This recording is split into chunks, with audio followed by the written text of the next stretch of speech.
Good morning बच्चों। आज हम जहाँ कल छोड़ा था उसके आगे से पढ़ेंगे।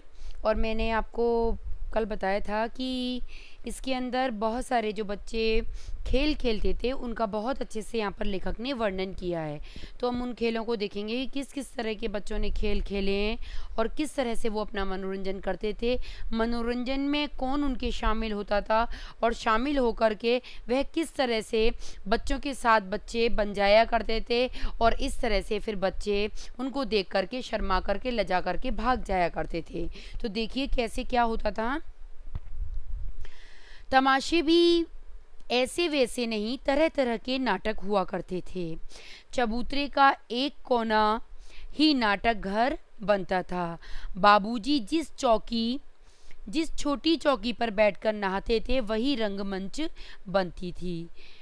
लेखक के जो पिताजी थे वो एक चौकोर पत्थर था, उस पत्थर पर बैठ के नहाया करते थे। तो बच्चे क्या करते थे कि उसी पत्थर को अपने नाटक की, अपने रंगमंच की एक स्टेज बना लेते थे और उसी पर खेलना वो शुरू करते थे। उसी पर सरकंडे के खम्भों पर कागज का चंदोआ, सरकंडा होता है लंबी डंडी वाली घास जिसमें नीचे की तरफ थोड़ा मोटा सा रहता है और ऊपर पतली घास रहती है, उसे सरकंडा बोला जाता है। तो चंदोआ होता है मंडप। किसी भी आपने देखा होगा कि शादी वगैरह के अंदर भी जहाँ फेरे वगैरह होते हैं तो वहाँ ऊपर चंदोआ डाला जाता है, यानी मंडप बनाया जाता है। तो यहाँ पर भी बच्चे थे, इनके कोई ओरिजिनल चीज़ तो थी नहीं, सब कुछ एक खेल चल रहा था। तो ये क्या करते थे कि अपनी उसी प्रकार सरकंडे के खम्भों पर यानी छोटी पतली पतली घास लगा देते थे और उस घास पर कागज का चंदोआ, कागज बड़ा सारा लेकर के और घास के ऊपर घास को ज़मीन में गाड़ करके और ऊपर चंदोआ लगा देते थे कि जिससे ऐसा लगता था कि जैसे मंडप, जैसे शादी के लिए मंडप तैयार हो गया हो। तो इस तरह से वो मंडप तैयार करते थे तान कर, और फिर मिठाइयों की दुकान लगाई जाती। अब कोई सच की तो मिठाइयाँ थी नहीं, वो मिठाइयाँ भी ऐसी बनती झूठ मूठ की। मिठाइयों की दुकान लगाई जाती, उसमें चिलम के खोंचों पर, कपड़े के थालों में डेले के लड्डू, पत्तों की पूरी कचौरियाँ, गीली मिट्टी की जलेबियाँ, फूटे घड़ों के टुकड़े के बताशे आदि मिठाइयाँ सजाई जाती। अब देखिए क्या बताया मैंने कि बच्चे जो खेल खेलते थे सबसे पहले वो मंडप तैयार कर लेते, मंडप तैयार करने के बाद में मिठाई की दुकान लगाते और मिठाई की दुकान लगाने के बाद में चिलम के खोंचों, चिलम क्या होती है, हुक्के के ऊपर रखा जाने वाला मिट्टी का पात्र जिसके ऊपर आग जलती है, उसे बोलते हैं हम चिलम।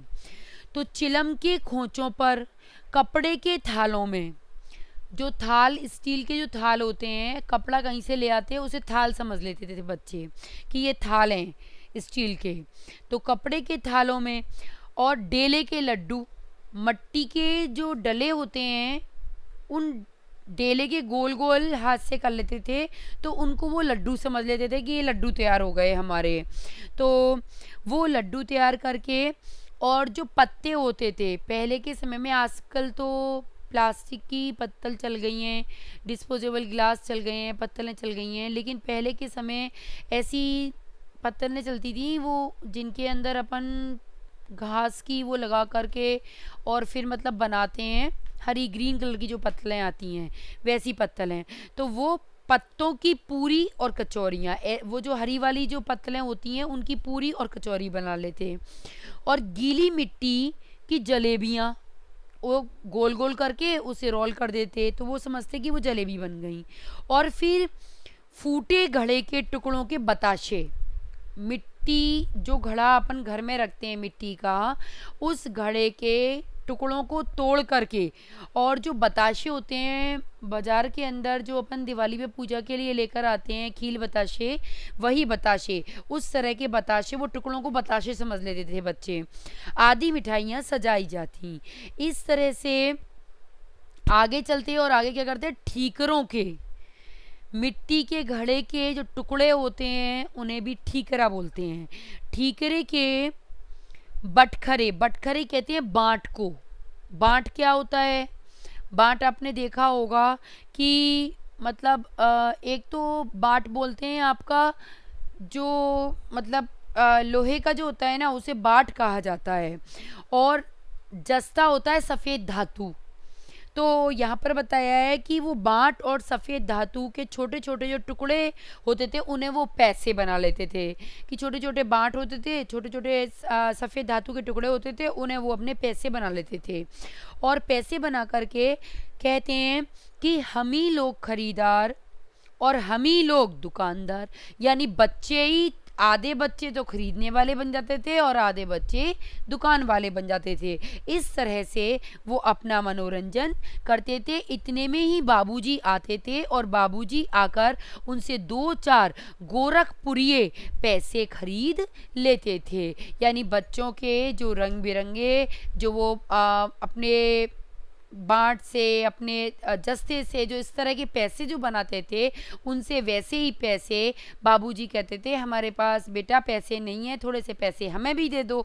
तो बच्चे इस तरह से अपने बाबूजी को पैसे दे देते थे और सारे के सारे हंसने लग जाते थे, और फिर वो खेल एकदम से बिगड़ जाता था, फिर दूसरा खेल खेलना शुरू कर देते थे। इस तरह से ये खेल का कार्यक्रम उनका चलता रहता था। अब आगे देखिए, आगे फिर क्या होता था।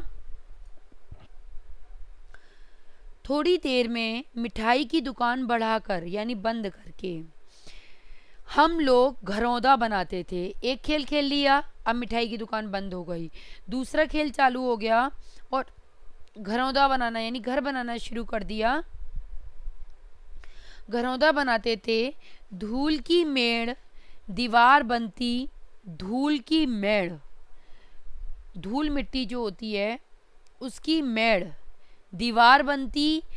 मेड़ होता है डॉली, जिसे आप बोलते हो, डॉली भी बोलते हैं, बहुत सारे लोग मुड़गेली भी बोलते हैं। तो इस तरह से वो तो दीवार बनती, और तिनकों का छप्पर यानी ऊपर जो तिनके होते थे घास फूस के, उनसे छप्पर तैयार कर लेते थे। दातुन के खम्बे, नीम की जो दातुन होती है उसके खम्बे बनाए जाते। दिया सलाई की पेटियों के, दिया सलाई यानी माचिस की डिब्बी, दिया सलाई की पेटियों यानी उसकी डिब्बी के किबाड़, किबाड़ बनते यानी दरवाज़ा बनता। और घड़े के मुहड़े की चूल्हा चक्की, मटकी जो होती है, मटकी के ऊपर का जो मुंह होता है उसके मुहड़े की, मुंह को बताया है उसके को मुहड़ा, उसके मुहड़े की चूल्हा चक्की। चूल्हा चक्की, चक्की जो होती है ना वो गोल होती है, तो इस वजह से उसकी चूल्हा और चक्की बनाते। दिए की कढ़ाई बनती, दिया गोल होता है तो बच्चे समझते ये हमारी कढ़ाई है पूड़ियाँ तलने के लिए, तो दिए की कढ़ाई बनाते। और बाबूजी की पूजा वाली आचमनी, आचमनी होती है एक लंबी कलछी होती है। आपने देखा होगा कि होम यज्ञ वगैरह जब किए जाते हैं तो उस आचमनी से ही अपन होम के अंदर, यज्ञ के अंदर घी की आहुति देते हैं। तो वही लकड़ी की आचमनी होती थी और जिससे बाबूजी पूजा में लेके बैठते थे। तो वही पूजा वाली आचमनी यानी कलछी बनती थी। पानी के घी, पानी का घी बनाते। धूल के पिसान, पिसान यानी आटा, धूल के पिसान और बालू की चीनी। बालू आपने देखा होगा कि बालू का मतलब है रेत यानी बजरी, तो आपने देखा होगा कि बजरी में एक चमक होती है और वह खिसकनी भी होती है। तो इस तरह से जो बच्चे थे वह बालू की चीनी, बालू को चीनी समझते थे। उसी चीनी से हम लोग ज्योनार, ज्योनार होती है एक बहुत बड़ा, कोई ये समझ लीजिए बहुत बड़े रूप में खाना करना लोगों का। तो जब ज्योनार की जाती है तो उसमें पूरे नगर को नोता जाता है। जो नॉर्मल खाना होता है उसमें अपने समाज वाले आते हैं, अपने आस पड़ोसी आते हैं, लेकिन जब ज्योनार करी जाती है तो ज्योनार के अंदर जितनी अपने मतलब संगठन के लोग होते हैं, चाहे वो 4000 हों, चाहे वो 5000 हों, चाहे 10,000 का हो, जितना भी अपने समाज के अंदर जितने भी लोग होते हैं ज्योनार के अंदर, उन सब लोगों को बुलाया जाता है। तो उन्होंने अपने भोज को एक बड़ा नाम दिया है ज्योनार का। पूछा जा सकता है ज्योनार का मतलब क्या है। हम ही लोगों की ज्योनार बैठती थी, यानी हम ही सब लोग जितने भी बच्चे वहाँ होते थे पूरे गांव के, वो सारे बच्चे वहाँ पर खेलने के लिए जो आते थे वो सारे बैठती थी ज्योनार खाने के लिए। जब पंगत बैठ जाती थी तब बाबूजी भी धीरे से आकर पांत के अंत में, पांत यानी पंक्ति, पंक्ति के अंत में जीमने यानी खाने के लिए, जीमने के लिए बैठ जाते थे। उनको बैठते देखते ही हम लोग हंसकर और घरौंदा बिगाड़कर भाग चलते थे। वह भी हंसते हंसते लोट-पोट हो जाते और कहने लगते, फिर कब होगा भोज, फिर कब होगा भोज भोलानाथ। यानी कि इस तरह का जो तुम्हारा खेल है, इस तरह की जो तुमने ज्योनार करी है, इस तरह की जो बड़ी दावत करी है, आज जो तुमने भोज किया है बच्चों, ऐसा ही भोज अब कब होगा, कब दोबारा किया जाएगा, तब हम दोबारा फिर आएंगे तुम्हारी इस ज्योनार के अंदर खाने के लिए। तो बच्चों को हंसी आ जाती, क्योंकि यह सब एक नाटक था। एक रंगमंच पर सारे बच्चे अपना अपना किरदार निभा रहे थे, सिर्फ अपना मनोरंजन कर रहे थे, अपने मन को बहला रहे थे। किस तरह से एक गांव में रहकर, एक छोटी सी जगह में रहकर, एक छोटी सी माहौल में रहकर, एक छोटे से वातावरण में रहकर लोग अपना मनोरंजन कर सकते हैं, किस तरह से अपना मन बहला सकते हैं और तरह तरह के खेल खेल करके और अपना मनोरंजन और अपने बड़ों को भी मनोरंजित कर सकते हैं। ये सारी चीज़ें इसके अंदर दिखाई गई हैं कि एक ऐसा ना समझें कि सिर्फ कंप्यूटर के ज़रिए या वीडियो गेम के ज़रिए या टीवी या मोबाइल के ज़रिए ही बच्चों का मनोरंजन होता है। नहीं, बच्चों के स्वास्थ्य के लिए, उनकी सेहत के लिए, उनके हष्ट पुष्ट रहने के लिए ये मनोरंजन जितने लाभदायक होते हैं उतने कोई भी मनोरंजन उनके लिए लाभदायक नहीं है। तो वही चीज़ इसीलिए इस अध्याय के अंदर ऐसी ऐसी चीज़ें बताई गई हैं जो कि ग्रामीण लोगों के लिए, बच्चों के विकास के लिए बहुत ही अथक ज़रूरी होती हैं, जिससे बच्चे हष्ट-पुष्ट भी रहते हैं और उनके मस्तिष्क का विकास भी होता है। आगे देखिए, ये खेल हो गए दो, अब आगे देखिए क्या चलता है उनका। कभी कभी हम लोग बारात का भी जुलूस निकालते थे। एक बारात निकलती, यानी बारात में बहुत सारे लोग होते हैं तो उसका जुलूस निकालते थे। कनस्तर का तंबूरा बजता, कनस्तर होता है आपका पीपा भी कहते हैं, आपका पीपा कह लीजिए, कनस्तर कह लीजिए, कंटर कह लीजिए, माटी वाली के चैप्टर में आया भी था आपके 9th क्लास में। तो वही चीज़ है कि कनस्तर का तंबूरा, तंबूरा सितार जैसा वाद्य यंत्र होता है, तो तंबूरा बजता। अमोले, अमोला होता है आम का छोटा पौधा, जिसके छोटे पौधे के अंदर जिसके अंदर गुठली होती है उसे बोला जाता है अमोला।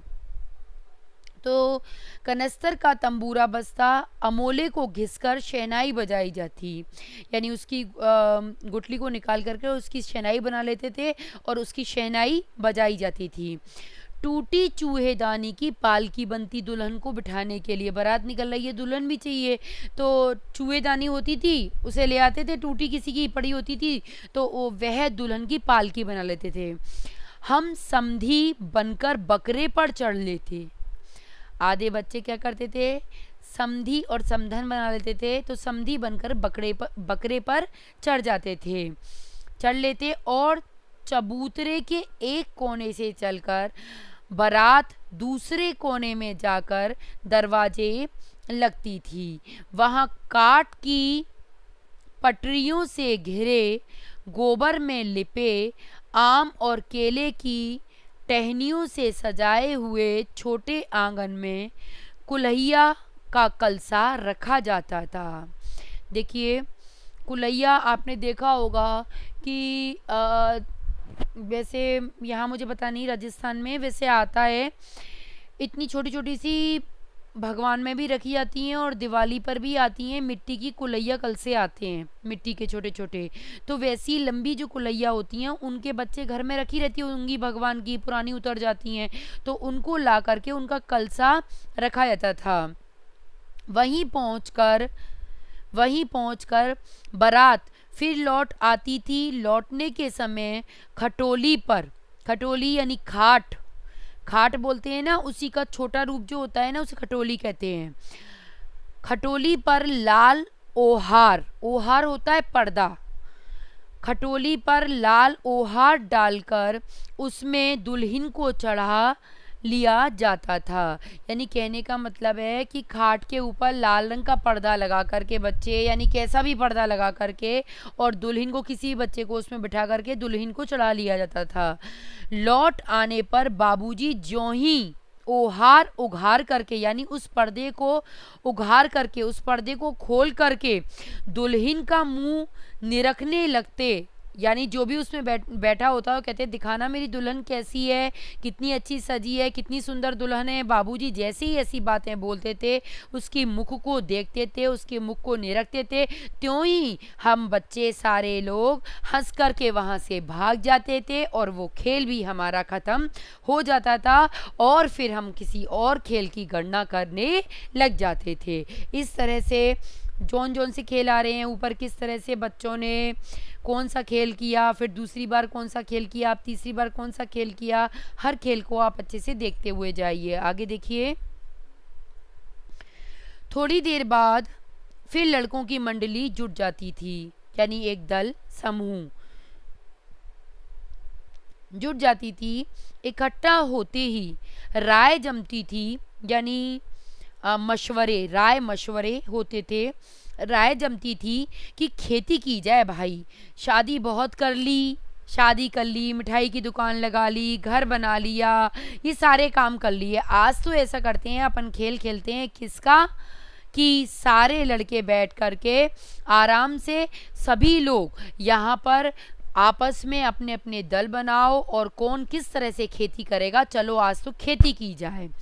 बस चबूतरे के छोर पर घिरनी गड़ जाती, चक्री, घिरनी कहते हैं चक्री को, चक्री गड़ जाती और उसके नीचे की गली कुआं बन जाती थी।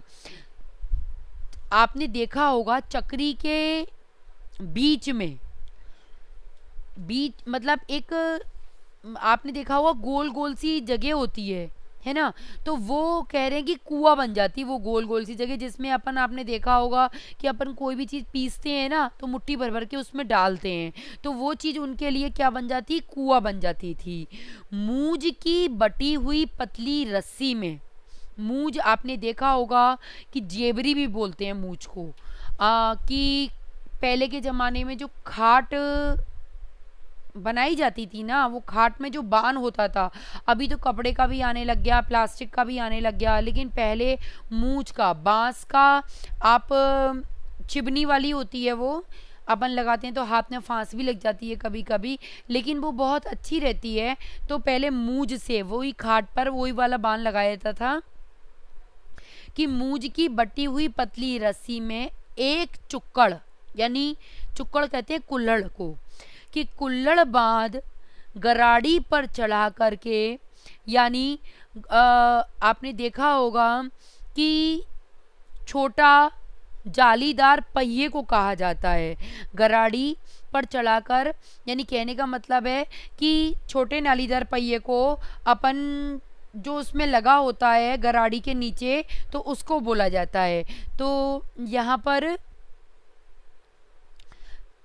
कुल्हड़ बांधकर गराड़ी पर चढ़ा करके लटका दिया जाता था और दो लड़के बैल बन करके मोट खींचने लग जाते थे, यानी कहने का मतलब है खेती कर रहे हैं तो खेती के लिए बैल भी चाहिएगा, जुआ भी चाहिएगा, कुआं भी चाहिएगा, आपके चलाने वाला भी चाहिएगा, हल भी चाहिएगा, जोतने के लिए सारी चीज़ें चाहिएंगी। तो कोई कुछ बन रहा है और कोई कुछ बन रहा है, खेल खेल रहे हैं बस वो लोग।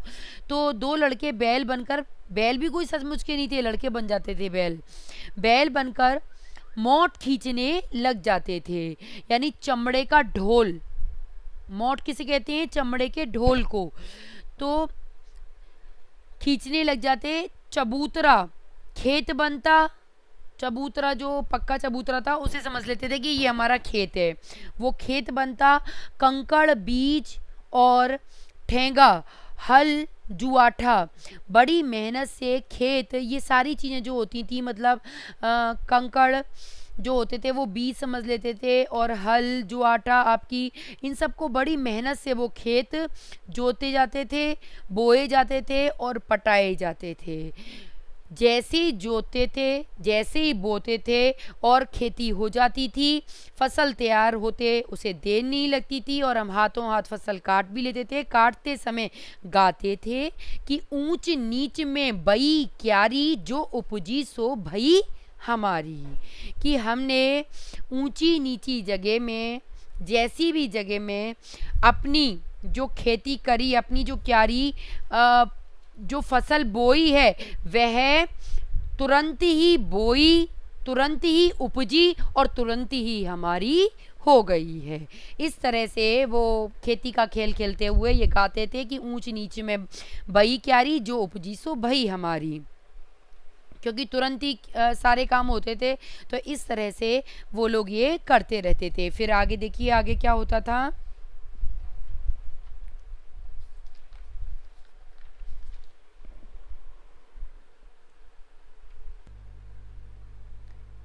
चलिए, काफ़ी हो गया अब आज के लिए, नेक्स्ट कल पढ़ाएंगे अब।